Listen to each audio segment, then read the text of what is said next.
Tak ahoj, vítajte na kanáli For Work and Fun a v dnešnom videu sa pozrieme na malý kompaktný zvárací invertor pre elektródy značky Solution Fast 160. Takže poďme na to, vyskúšame a poriadne ho otestujeme.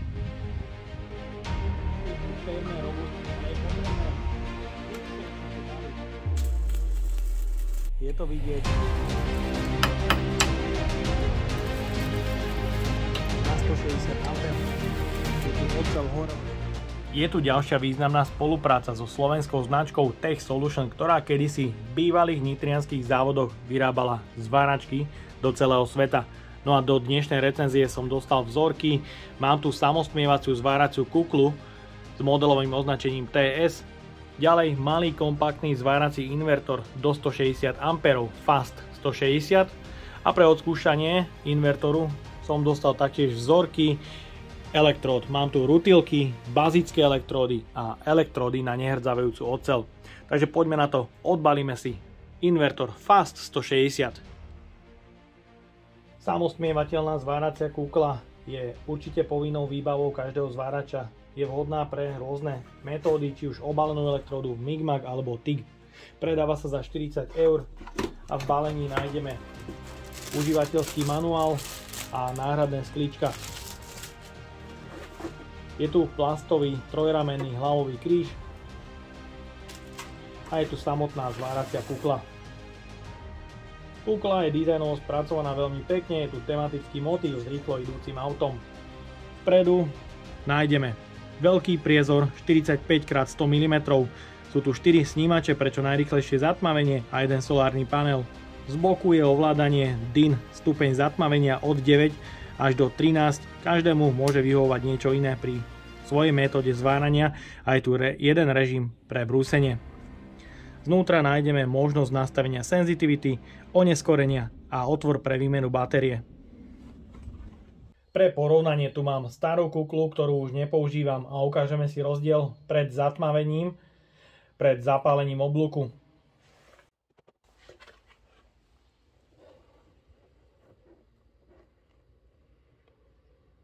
Môžete vidieť, tie farby sú podané do zelena. A kukla od Solution. A môžete vidieť, ten priezor je takmer reálny. Farebné skreslenie je len minimálne a je to vlastne niečo ako slnečné okuliare.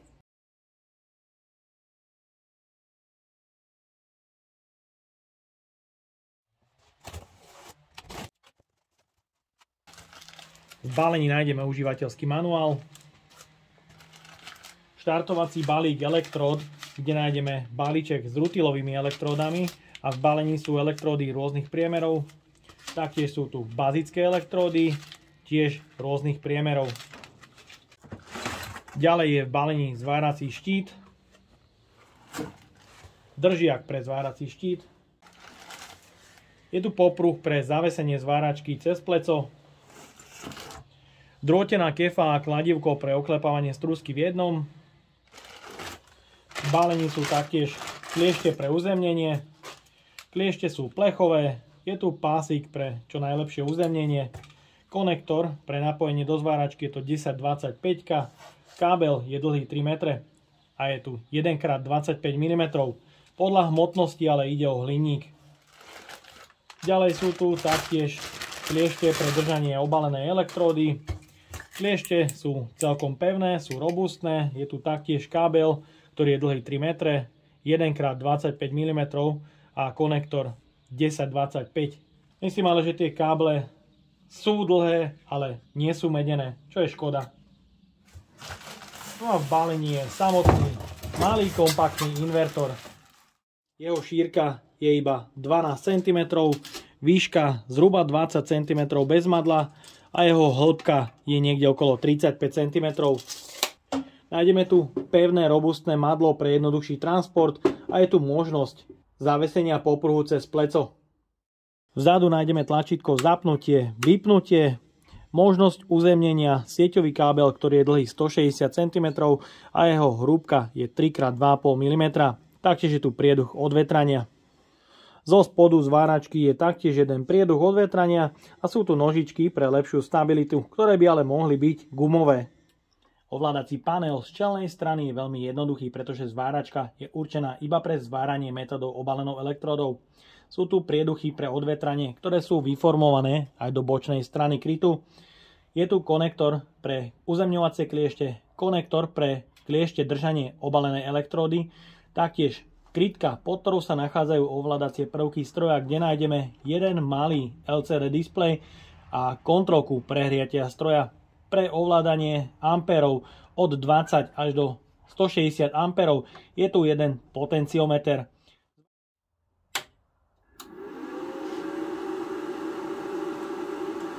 Hlučnosť aktívneho chladenia je niekde okolo 73 decibelov. Môžete vidieť, je tu podsvietený displej na červeno, ktorý je určite príjemne viditeľný aj zo zváracej kukly. Potenciometer sa ovláda veľmi rýchlo. Minimálne nastavenie od 20 A, maximálne nastavenie 160 A podľa výrobcu, ale na displeji vidím 163 A. Reaguje rýchlo, dá sa nastaviť teda veľmi svižne. Ak ho chcete nastavovať ale presne po jednom, ak by sme chceli nastaviť 77 A, tak si to vyskúšame. Rýchlo prejdeme na 70 a dá sa doladiť po jednotkách, ale je potrebné veľmi citlivo otáčať potenciometrom. Vtedy ide potenciometer amperov nastaviť aj po jednotkách veľmi plynule. Zváračka má pokročilé funkcie pre lepšie zapálenie elektródy ako hot start, arc force alebo anti-stick. Tieto funkcie sa ale nedajú vypínať a nedajú sa ovládať, čo je trošku škoda. Určite chválim ochranný kryt, ktorý sa zaklopí a zváračka má po vypnutí dobe chladenia niekde okolo 3 až 5 sekúnd.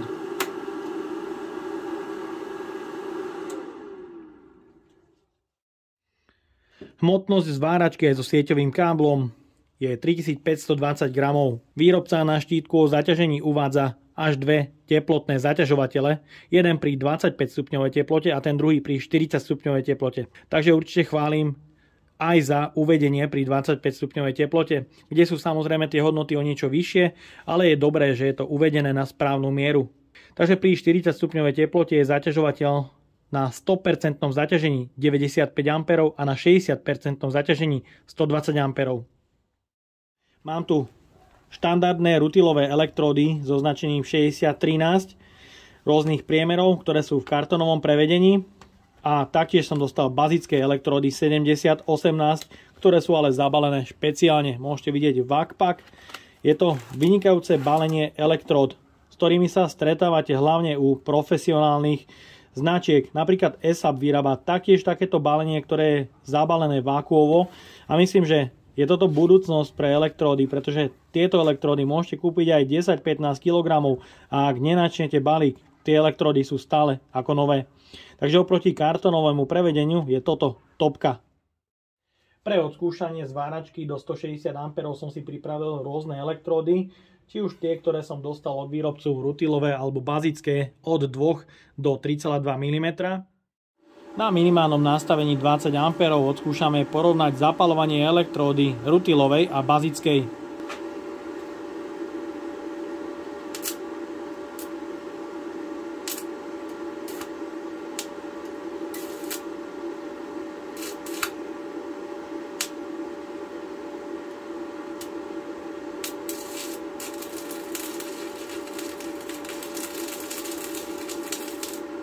Takže rutilová elektróda aj na 20 A dokázala zapáliť oblúk, ale nebolo to stabilné. Pokračujeme bazickou elektródou.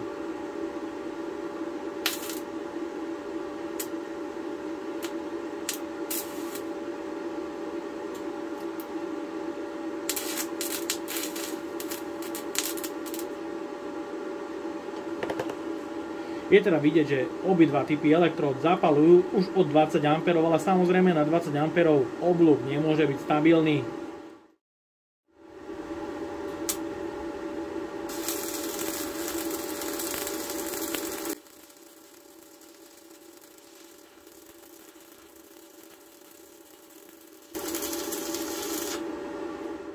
Takže máme tu prvý zvar na tú polosť elektródu vo priemere 2 mm. Je to rutilová elektróda a môžete vidieť, ako krásne sa odlomuje struska. Nie je potrebné ani klepať kladívkom na to.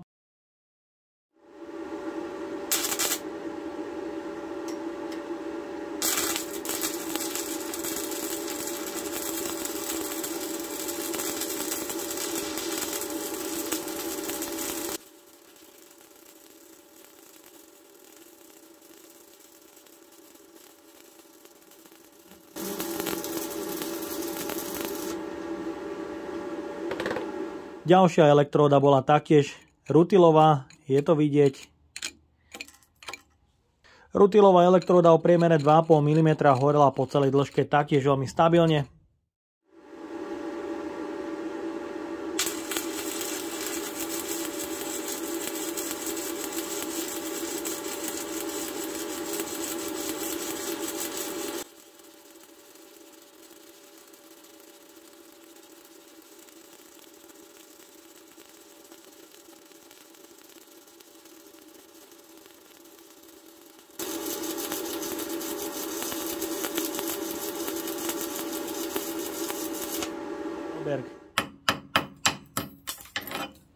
Bazická elektróda o priemere 2,5 mm.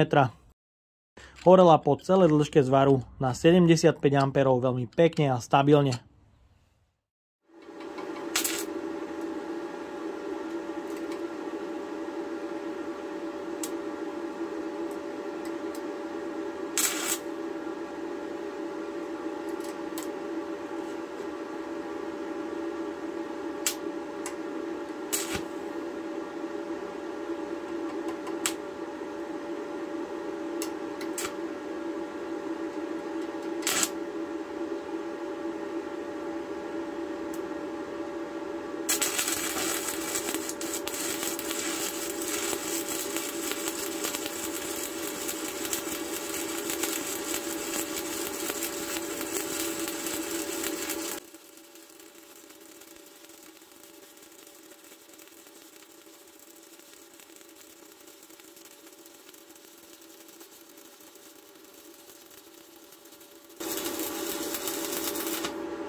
Tri dvojka elektróda horela taktiež už na 120 A veľmi pekným a stabilným oblúkom.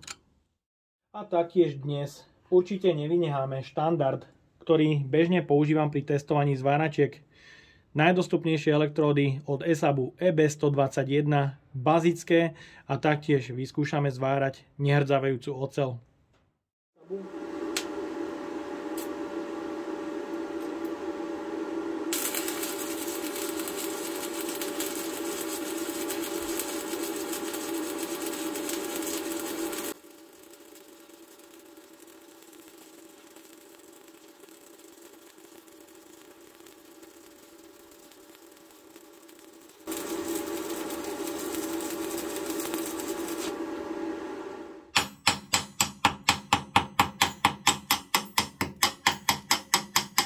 Elektróda ESAB EB121 o priemere 2 mm na 55 A horela taktiež stabilne, ale môžete vidieť, mal som tu dosť roztrasenú ruku a ten zvar nie je pekný.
Taktiež EB121 od ESABu na 75 A horela veľmi pekne a stabilne po celej dĺžke zvaru. Ďalej pokračujem 3,2 mm elektródou na 124 A, ktorá už bola použitá. Bohužiaľ nemám nové 3 dvojky, ktoré bežne používam.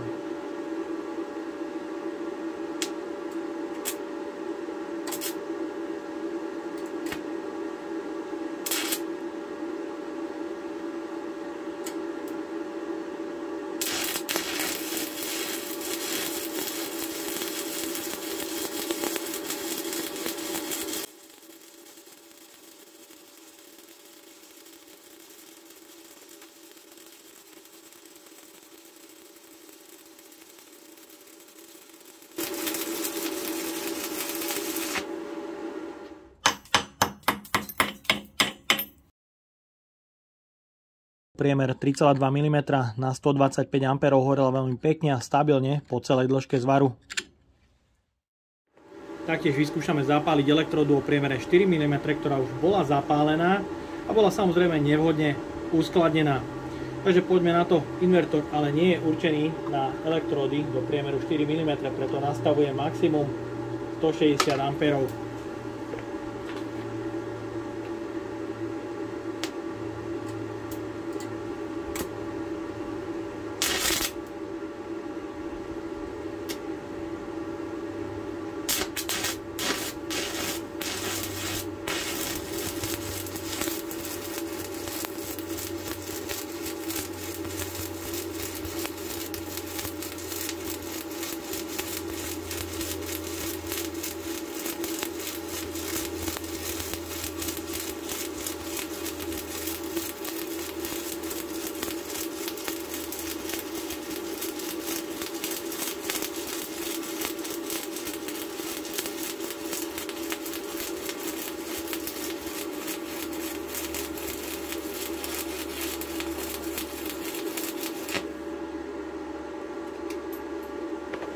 Takže super, aj elektróda o priemere 4 mm horela stabilne, samozrejme sa mi ale zapalovala o niečo ťažšie, pretože už bola použitá. Elektróda 4 mm EB121 od ESABu na 160 A horela veľmi pekne a stabilne po celej dĺžke zvaru.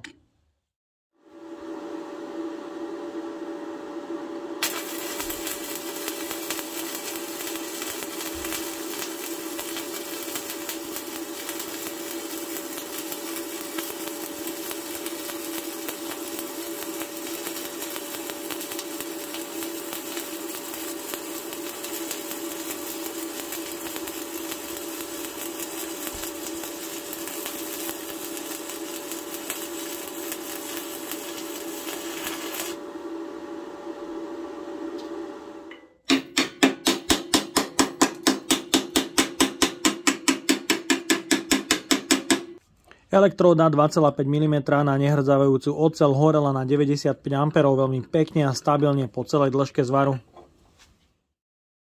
Tak a máme tu záver. Odskúšal som zvárací invertor značky Solution Fast 160 s nejakým tým príslušenstvom, ktorý som dostal do recenzie. A musím povedať, že zváracia kukla v cene 40 €. Tomu naozaj niečo vytknúť, pretože farebné podanie bez zatmavenia je vynikajúce. Taktiež zatmavuje veľmi pekne, rýchlo a svížne. Elektródy, ktoré som dostal do recenzie, snažil som sa ich aspoň ako tak trošku porovnať s ESABkami EB121, ktoré bežne používam v recenziách.